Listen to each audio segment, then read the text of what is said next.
Imagine living in a city that many of your own country's citizens will never be allowed to see. A place of gleaming apartment towers, spotless boulevards, and grand monuments that appears to contradict everything the outside world believes about North Korea. But appearances can be deceiving. Today, we're uncovering why Pyongyang isn't simply a capital city. It's one of the most carefully constructed symbols of power on Earth. And if you're fascinated by the hidden realities of North Korea, make sure you subscribe to Uncovering North Korea for more stories that reveal what lies behind the world's most secretive regime. For most nations, a capital belongs to everyone. People move there for work, education, or opportunity. In North Korea, the rules are entirely different. Pyongyang is not open to the general population. Living there is considered a privilege that must be earned, and more importantly, maintained. Residents are typically drawn from groups the government considers politically reliable. Senior officials, military families, scientists, trusted party members, outstanding students, and citizens with loyal family histories are far more likely to receive permission to live inside the city. Simply being born elsewhere often means Pyongyang will remain permanently out of reach. That single fact changes how the city should be viewed. It isn't designed to represent North Korea. Instead, it represents the version of North Korea the government wants the world and its own people to see. At first glance, life in the capital appears surprisingly modern. Wide avenues carry relatively little traffic. Tower blocks dominate the skyline. Department stores stock more goods than those found elsewhere in the country. Electricity is generally more dependable than in many rural regions, and public transport connects neighborhoods through one of the world's deepest metro systems. But that's only part of the story. Comfort does not equal freedom. Even within the country's most developed city, daily life remains shaped by constant oversight. The benefits of living in Pyongyang come with expectations that extend far beyond paying taxes or following ordinary laws. Loyalty is not simply encouraged, it is woven into everyday existence. Each morning, workers and students move through streets surrounded by enormous portraits, political slogans, and monuments celebrating the country's leadership. These reminders aren't occasional displays. They form part of the background of daily life, reinforcing the same message over and over again. The education system follows a similar pattern. Alongside mathematics, science, and literature, students are taught a highly controlled version of history. National achievements are presented through a single approved narrative, while the outside world is often portrayed as hostile and dangerous. From an early age, political education becomes inseparable from ordinary schooling. What makes this system particularly effective is that control isn't always obvious. It doesn't rely entirely on visible force. Instead, it becomes routine. Songs learned in classrooms, portraits hanging inside every home, workplace meetings, community expectations. Over time, these practices become so familiar that questioning them becomes increasingly difficult. There's another detail that reveals just how unusual Pyongyang really is. In most countries, moving between cities is a personal choice. Someone can relocate to pursue a better career, attend university, or simply start over somewhere new. In North Korea, movement is tightly regulated. Entering Pyongyang generally requires official permission, and relocating permanently is even more difficult. This restriction serves a practical purpose for the government. If unrestricted migration were allowed, many people from poorer provinces would likely head toward the capital in search of better living conditions.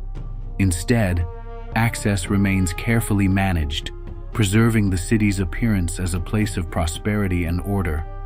Yet despite these controls, life inside Pyongyang is not entirely disconnected from ordinary human ambitions. Young people care about fashion. Parents hope their children attend prestigious schools. Families compete for better apartments. Students worry about exams, and many residents enjoy restaurants, parks, and cultural attractions whenever possible. These everyday experiences can make Pyongyang seem surprisingly familiar, but familiarity has limits. A smartphone, for example, doesn't necessarily provide access to the global internet.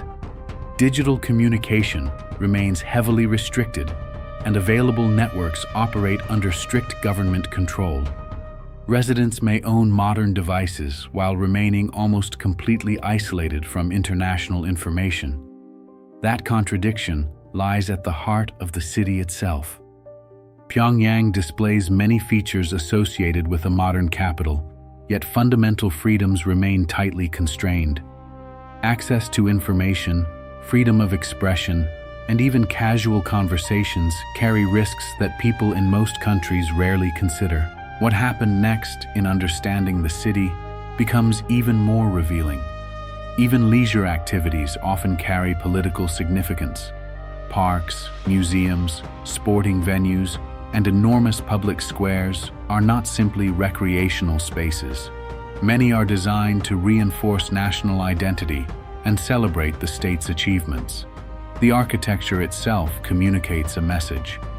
Massive monuments project permanence. Broad roads emphasize discipline and organization. Carefully maintained public spaces suggest stability and success. Every major landmark contributes to an image that supports the government's narrative about the country. For foreign visitors, this can create an unsettling impression. Streets often appear unusually orderly. Public areas remain remarkably clean. Entire districts seem almost too carefully arranged. But for residents who have spent their lives there, this environment is simply normal. The city isn't experienced as a stage set. It's home. That difference in perspective matters. Life in Pyongyang cannot be reduced to a simple description. It combines genuine opportunity with significant restriction. Compared with many rural regions, residents often benefit from stronger infrastructure, better hospitals, improved education, and greater access to consumer goods. Yet those advantages come with an unwritten agreement. The closer someone lives to the center of political power, the greater the expectation that they demonstrate complete loyalty. Public behavior, professional success, and even family history all carry greater significance in maintaining one's place within the capital. This hidden exchange explains why Pyongyang occupies such an important role within North Korea. It is not merely the location of government offices or the residence of Kim Jong-un. The city itself functions as a physical demonstration of the system's ideals. Every modern apartment block, every monument, every carefully maintained boulevard reinforces a carefully crafted image of national success. And yet, the deeper question isn't whether Pyongyang is real. It unquestionably is. Millions of ordinary people have built lives there. They raise children, pursue careers, celebrate milestones, and face everyday worries much like people anywhere else. The real question is what remains outside the frame. Beyond the capital, many regions experience fewer opportunities, weaker infrastructure, and greater economic hardship. By concentrating resources inside its showcase city, the government creates a powerful contrast between the image it presents and the broader realities faced elsewhere. Perhaps that is what makes Pyongyang so fascinating.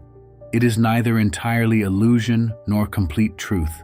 It is a genuine city serving a carefully managed purpose, one that reflects both the achievements and the limitations of the system that built it. Viewed from afar, Pyongyang appears to be the proud heart of North Korea. But look beneath its polished surface, and it becomes something more complex. A city where privilege exists alongside surveillance, where modernity coexists with isolation, and where every street tells a story far larger than the buildings themselves. If you want to uncover more stories hidden behind one of the world's most secretive regimes, be sure to subscribe to Uncovering North Korea. There is always another layer waiting to be revealed.